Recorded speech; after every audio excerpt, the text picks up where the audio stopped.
Zeg Mike, ja, klinkt misschien gek, maar volgens mij is dat kind niet gevaarlijk. Echt niet? Nou, dan houden we dat ding toch? Ik wilde altijd al een huisdier. Dat mij vermoord! Luister, we stoppen haar gewoon terug in haar deur. Wat? Mike, denk nou eens na. We doen gewoon alsof er helemaal niks gebeurd is. Dan is alles weer bij het oude. Je maakt een grapje. Dus een grapje toch, hè? Sully, weet je, gezien de omstandigheden vind ik dat ik tot nu toe erg veel begrip heb getoond. Maar dit is een idioot idee. Wat gaan we dan doen nu? Ons in het openbaar vertonen met dat ding? En dan naar de fabriek?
De toekomst ziet er schitterend uit bij Monsters & Co. Ik zit er ook in! Wij Ik zijn zit er deel ook in! van uw leven. Wij voorzien uw auto van brandstof. Wij verwarmen uw huis. Wij verlichten uw stad. Ik ben Monsters & Co. Hé, kijk, Benny! Wij zoeken voor elk kind een ideaal passend monster. Om een eerste klas schreeuw te produceren, die wordt geraffineerd in schone, betrouwbare brandstof. U draait alleen de knop om, wij doen de rest. Ik ben Monsters & Co. Wij kennen de uitdaging. Het venster van onschuld wordt kleiner. Kinderen worden steeds minder bang. Natuurlijk zijn wij voorbereid op de toekomst. Met onze topschrikkers, de beste raffinaderijen en continu onderzoek naar nieuwe energietechnieken. If you get into the realms of fear, fear is a very slow, dense, vibrational state.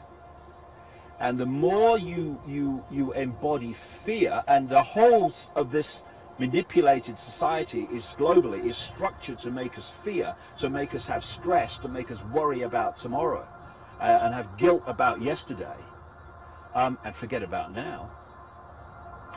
it brings us into a slow vibrating dense state. You know, when you're feeling really worried and depressed, you think, oh, I feel so heavy. Of course you do, because your energy is becoming denser. It's not vibrating so quickly. If it doesn't do that, it can't access higher frequencies. It can only access lower frequencies, which are the frequencies that that the manipulation is trying to isolate us into. So the more we fear, the more we are stressed, the more we energetically go from there to here. And so if you can control the financial structure, because you've created it from the start anyway, and you can flow the wealth into the hands of the tiny few, and the rest of the population then have to get by on what's left. You can control the stock markets, you can push them up and down, and you can control whether there's lots of money in circulation or not much money in circulation. Basically, you're controlling the fear mechanism of people. Saddam Hussein had the materials to produce as much as 500 tons of sarin, mustard, and VX nerve agent. But we now know that Saddam has resumed his efforts to acquire nuclear weapons. Secretly, and without fingerprints, he could provide one of his hidden weapons to terrorists or help them develop their own. And we believe he has, in fact, reconstituted nuclear weapons. Our intelligence sources tell us that he has attempted to purchase high-strength aluminum tubes suitable for nuclear weapons production. No question we have said that Saddam Hussein possesses biological and chemical weapons. Saddam Hussein had materials sufficient to produce more than 38,000 liters of botulinum toxin, enough to subject millions of people to death by respiratory failure. We don't want the smoking gun to be a mushroom cloud.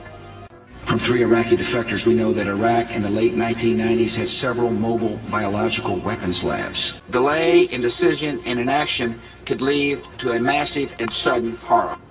The regime is seeking a nuclear bomb. The Iraqi regime possesses biological and chemical weapons. We cannot wait for the final proof. The smoking gun. Maybe top 2, some areas, top 1. Topic of conversation is money. Making more of it or not having enough of it. It's really being grounded in our DNA, this obsession with money through either having an obsession with having more and more and more, or most often, if you look at the planet, the population in general, an obsession, understandably, with how do I get more to have the basics and to keep my home and all that stuff. And so that fear of money, that fear of survival, now that's the key word. If they can get us into, for whatever reason, a fear of not surviving, which is located in the reptilian part of the brain, the most ancient part of the brain, this part of the brain, the reptilian, is very useful, because its sense of survival keeps us alive. There's many times that this kicks in to keep us alive. On a simple level, this psychological state they call fight or flight, where when you're in a state of danger, you either punch the guy or run. That comes from the reptilian brain, and there are many expressions of that survival mechanism in the reptilian brain that are very good and very useful, and we wouldn't live long without it. For our survival, not for our refinement, however. Exactly. Now, but it's like everything, you know. If you have a survival mechanism, but you can manipulate that survival mechanism to the point where it becomes your prime instinct, which is survival, survival, survival. Call it the politics of fear. President Bush used it to be reelected in 2004, and apparently Rudy Giuliani thinks it might work for him in 2008. In a speech last night, the Republican frontrunner suggested if a Democrat wins the White House in 2008, the United States could be at risk for another major terror attack. Where have we heard this stuff before? He said if a Democrat gets elected, quoting now, we're going on defense. We'll wave the white flag on Iraq. We'll cut back on the Patriot Act, electronic surveillance, interrogation, and we'll be back to our pre-September 11th attitude of defense. The Democrats do not understand the full nature and scope of the terrorist war against us, unquote. Giuliani added if a Republican wins, particularly him, terror attacks will be anticipated and stopped. The Democratic presidential candidates all firing back as expected. Senator Barack Obama said...